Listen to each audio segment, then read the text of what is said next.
طيب، نبتدي من على الشمال.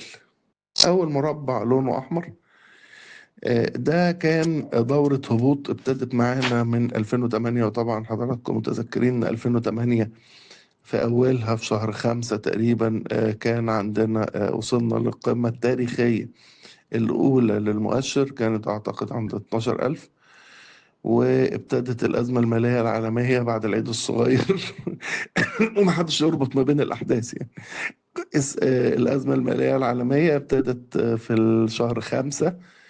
وهي عندنا الحقيقة ابتدت تصحيح قبليها بشوية، يعني كان في بعض القرارات الاقتصادية اللي طلعت يوم 5/5/2008. منها كان إغلاق المناطق الحرة الخاصة وما تنفذش، بس هو عمل بلبلة، جت مجموعة الخرافي اتسحبت مرة واحدة من السوق المصرية بسبب القرار ده.